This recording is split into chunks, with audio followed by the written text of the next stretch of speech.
August ৮ তারিখে যখন interim government ক্ষমতা নিয়েছে, এরপরে বাংলাদেশে এর চেয়ে ফ্রিডম অফ স্পিচের সময় আসে নাই। বাংলাদেশে ইতিহাসে এর চেয়ে বাংলাদেশের কোনো সাংবাদিক এর চেয়ে বেশি ফ্রিডম এনজয় করেছেন কিনা আমার সন্দেহ।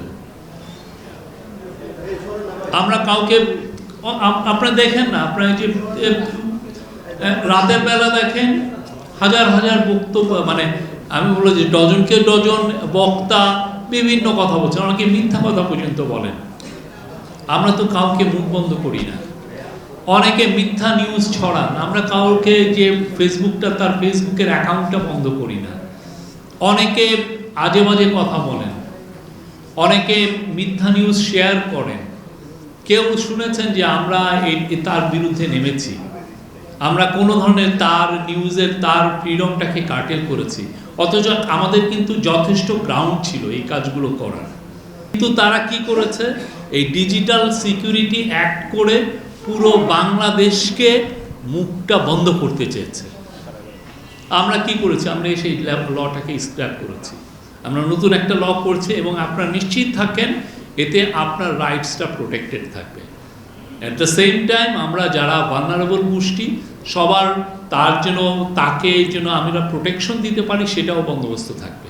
বাংলাদেশের সত্যিকার অর্থে আমি বলবো যে যারা জার্নালিজম করছেন এর চেয়ে বেটার টাইম আসেনি।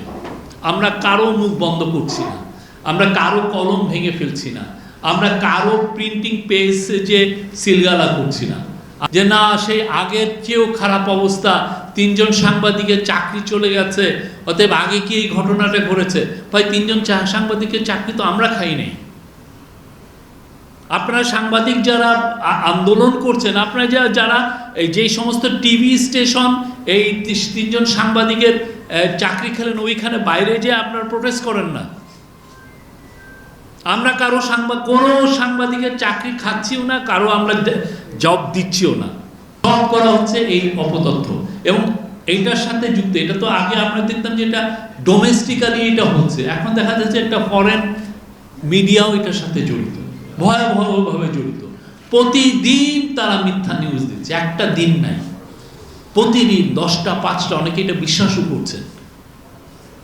ভালো ভালো না, ওটা তো ভালো মিডিয়া, ইন্ডিয়ার একটা মিডিয়া এটা দিয়েছে, অতএব নাম করা মিডিয়া এটা দিয়েছে। কিন্তু এটা যে একটা ভয়ঙ্কর রকমের অপতথ্য এবং বাংলাদেশকে যে তারা একটা ডিস্ট্যাবিলাইজেশন করতে চায়, এটা যে মূল উদ্দেশ্য এটা তো আপনি বুঝছেন না। কিন্তু তার মূল উদ্দেশ্য হচ্ছে যে আমাদের নামে বারবার অপতথ্য ছড়ানো, বারবার অপতথ্য ছড়াচ্ছে।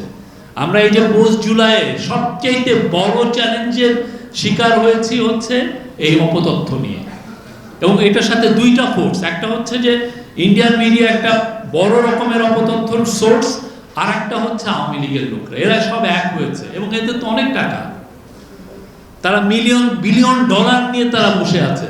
আমরা চাই ইউএন একটা ইন্ডিপেন্ডেন্ট প্যানেল করে, যে যেমন শাপলার যে হত্যাকাণ্ড হলো বা মাওলানা সাইদির মৃত্যুর ভার্ডিক্টের পরে যে ভয়ানক ম্যাসাকার হয়েছে, বা 3টা ইলেকশন যে হয়েছে, এই যে বা আইসিটি ট্রায়ালের মাধ্যমে যে এই যে 6 জনের ফাঁসি দেওয়া হয়েছে, এই সময় আমাদের জার্নালিজমটা কেমন ছিল, কারা কীরকম জার্নালিজম করেছে, সেটার জন্য আমরা ইউএনের কাছে আমরা চাবো যে তারা যেন একটা ইন্ডিপেন্ডেন্ট প্যানেল করে দেয়, দিয়ে আমাদেরকে হেল্প করে, তারা যেন একটা অ্যাসেসমেন্ট রিপোর্ট দেয় যে না গত 15 বছরে এই হয়েছে। বিকজ আমাদের এটা জানতে হবে, পুরো পৃথিবীকে জানাতে হবে যে বাংলাদেশের জার্নালিজম কিভাবে ফেল করেছে সেই সময়।